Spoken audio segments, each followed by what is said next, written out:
بسم اللہ الرحمن الرحیم محمد صلی اللہ علیہ رسول کریم بعد من الشیطان الرجیم بسم اللہ الرحمن الرحیم للفقراء الذین احصروا فی سبیل اللہ لا یستطیعون ضربا فی الارض یحسبهم الجاهل اغنیاء من التعفف تعرفهم بسیماہم لا یسألون الناس الحافا وما تنفقوا من خیر فإن اللہ به علیم۔ اللہم صلی وسلم وبارک علی سیدنا محمد نبی الامی وآلہ وصحبہ وبارک وسلم۔ قناعت اسلامی اخلاق میں ایک اہم خلق ہے۔ لغت میں یہ لفظ کسی چیز کو طرف متوجہ ہونے کی معنی میں آتا ہے، لیکن یہ رضا کے معنی میں بھی استعمال ہوتا ہے۔ قانع اس شخص کو کہا جاتا ہے جو اللہ کے تقسیم پر راضی ہو اور تھوڑا ملنے پر بھی اللہ تعالیٰ کا شکر ادا کرے۔ سورہ حجر میں یہ لفظ آیا ہے کہ اللہ تعالیٰ وَاطِعِمُ الْقَانِعَ وَالْمُعْتَرَّ، قناعت سے بیٹھ رہنے والوں کو اور سوال کرنے والوں کو بھی کھلاؤ۔ امام جاہز رحمۃ اللہ فرماتے ہیں کہ قناعت یہ ہے کہ جس قسم کی زندگی میسر ہو اس پر اکتفا کرے، جس قدر معاش میسر آئے اسی پر راضی رہے، اور خواہش اور رغبت کے باوجود نہ تو اموال کے حصول کی طمع کرے اور نہ ہی اونچے مرتبے طلب کرے۔ گویا قناعت اموال ہی کے بارے میں نہیں ہوتی، بلکہ عزت اور شہرت اور مقام مرتبے کے لحاظ سے بھی ہوتی ہے۔ جتنی عزت اور جیسا مقام مرتبہ اللہ تعالیٰ نے دیا بس اس پر راضی رہیں اور اونچے مقام اور بہت زیادہ عزت و شہرت کی طمع نہ کریں۔ اللہ تعالیٰ نے ان فقراء و صحابہ رضی اللہ تعالیٰ عنہ کی تعریف بھی فرمائی ہے اور اغنیاء کو ان پر خرچ کرنے کی ترغیب بھی دی ہے، جو فقر و فاقہ بھوک کے باوجود کسی کے سامنے دست سوال دراز نہیں کرتے تھے اور حال میں اللہ کی رضا پر راضی رہتے تھے۔ فرمایا للفقراء الذین احصروا فی سبیل اللہ لا یستطیعون ضربا فی الارض یحسبهم الجاہل اغنیاء من التعفف تعرفهم بسیماہم لا یسألون الناس الحافا وما تنفقوا من خیر فإن اللہ به علیم۔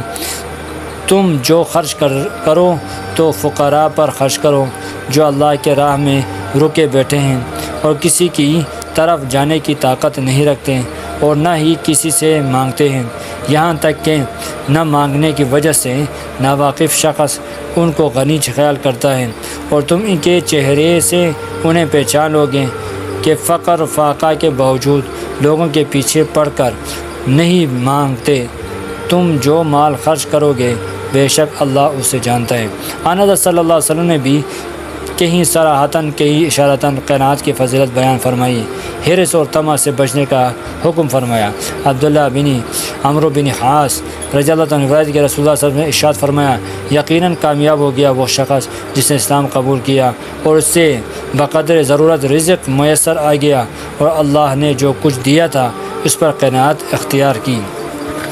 حضرت ابو ہریرہ رضی اللہ تعالیٰ عنہ سے روایت ہے کہ رسول اللہ صلی اللہ علیہ وسلم نے ارشاد فرمایا کہ اے ابو ہریرہ، تم لوگوں میں سب سے زیادہ آپ بڑے عبادت گزار بن جاؤ گے، قناعت اختیار کرو۔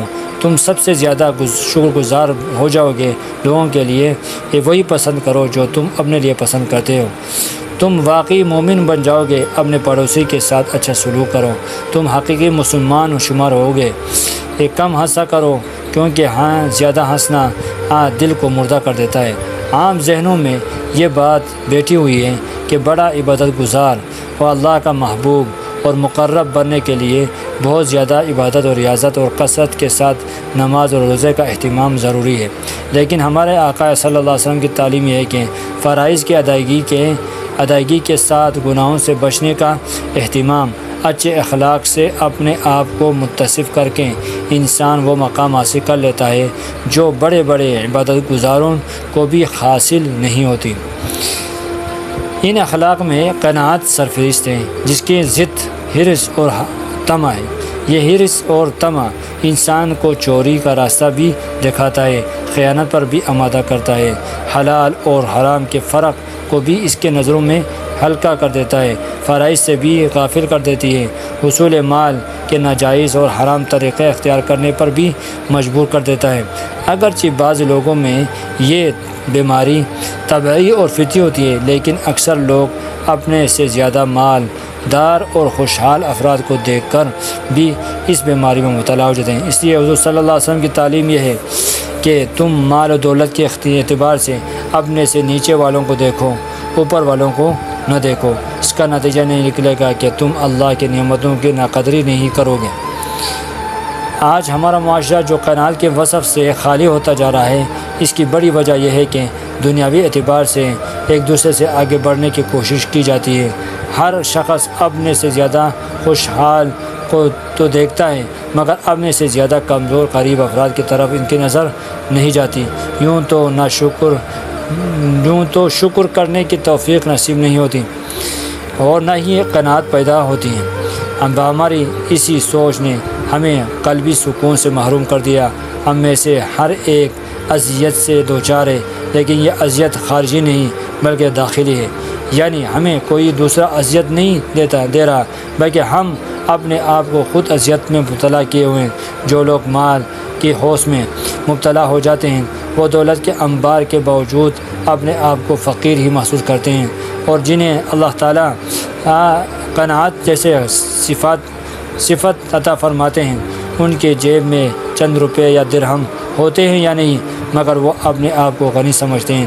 اس لیے حضور صلی اللہ علیہ وسلم کا ارشاد ہے، غنی بہت زیادہ مال اور دولت کی وجہ سے حاصل نہیں ہوتا، بلکہ حقیقی غنا تو دل کا غنا ہوتا ہے۔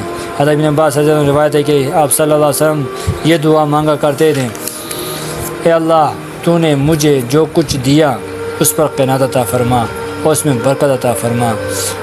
اور بات صرف وعظ و تلقین اور دعا تک ہی محدود نہ تھی، بلکہ اپنی عملی زندگی میں بھی آپ صلی اللہ علیہ وسلم قناعت پر عمل فرماتے تھے۔ اب یہ قناعت کا حال یہ تھا کہ عائشہ رضی اللہ تعالیٰ عنہ نے ایک موقع پر حضرت عروہ رضی اللہ عنہ سے فرمایا، اے میرے بھتیجے، 2 مہینے گزر جاتے تھے لیکن رسول اللہ صلی اللہ علیہ وسلم کے کسی گھر میں کھانا پکانے کے لیے آگ نہیں جلتی تھی۔ میں نے پوچھا گزارا کیسے ہوتا تھا؟ انہوں نے فرمایا، وہ 2 کالی چیزوں پر ہم گزارا کیا کرتے تھے، ایک کھجور اور پانی۔ البتہ رسول اللہ صلی اللہ علیہ وسلم کے کچھ انصاری پڑوسی تھے جن کے پاس دودھ دینے والے جانور تھے، وہ آپ کی خدمت میں ہدیہ کے طور پر دودھ بھیج دیا کرتے